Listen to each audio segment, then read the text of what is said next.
The Nets trail their first-round series with the Sixers after dropping Game 1 in Philadelphia. Now Brooklyn will look to get back in the series with a win in Philly on Monday night.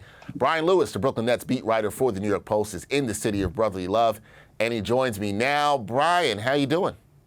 All right. How you doing?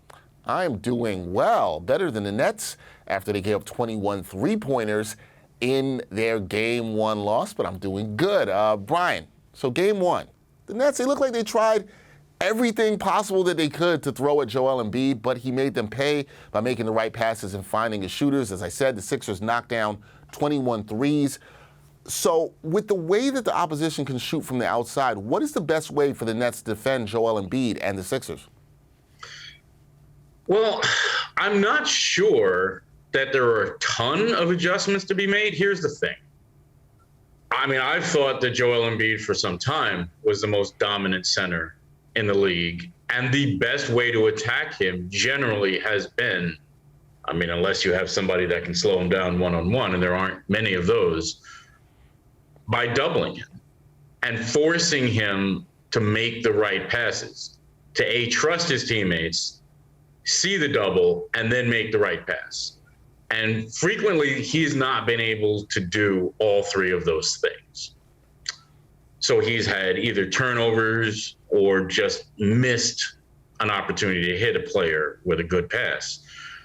The way he passed the other night shows he's been, not only willing to trust his teammates, but been able to spot the right pass to make. Not necessarily getting the assist, but getting a hockey assist, the pass that leads to the pass that gets an assist.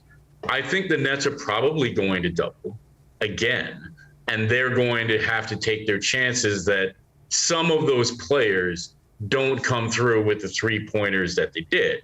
I don't know that they can count on, that the Sixers can count on Tobias being 3 for 3 from deep. I don't know that the Nets are afraid of PJ Tucker going essentially 40% from 3. Now, if those things happen, then the Sixers are going to win going away.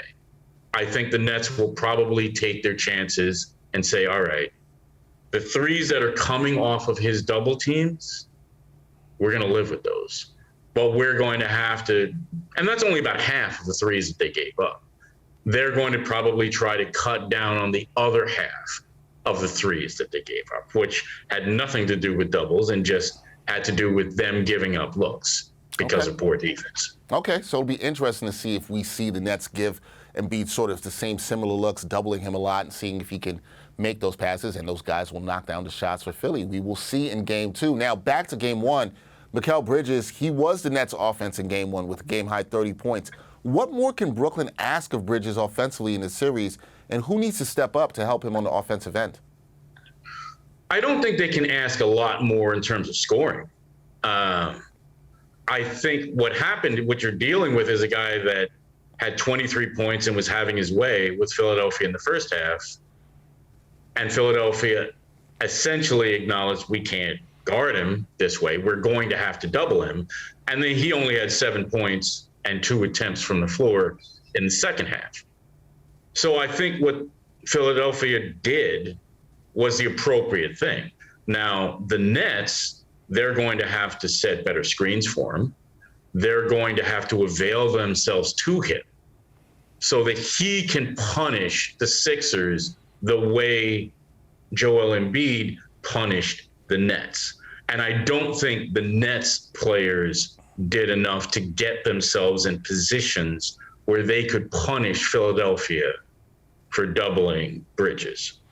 Bridges, as I said, who had a strong game, 30 points overall, but as Brian just mentioned, there are 7 points in the second half of that Game 1 contest in Philadelphia. So, Brian, last thing here, what adjustments do you think Brooklyn must make if they're going to leave Philly with this series tied at 1?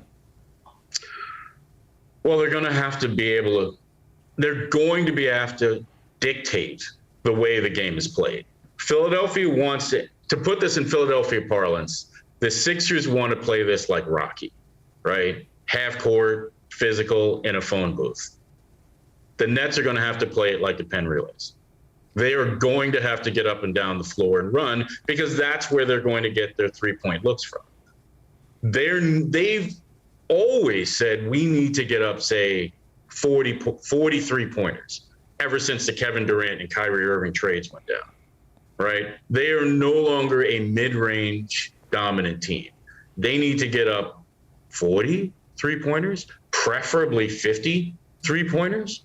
They didn't even get up 30 the other night. They can't win against Philadelphia if they're not even going to get up 30 3-pointers. And frequently those 3-pointers are going to have to come in transition. So they're going to have to get enough stops. They're going to have to push the pace, get out and run, get threes in early offense. That's the only way they're going to win this. All right, we will see if the Nets are able to pick up the pace, get some transition threes. All of that, we'll have our eyes on that on Monday night when the Nets play Game 2 in Philadelphia, looking to even the series at 1 before the series shifts back to Brooklyn. That is Brian Lewis, New York Post Brooklyn Nets beat writer. Brian, thank you for your insight, and enjoy the rest of your time in the city of brotherly love. I will do so. Thanks for having me. Anytime.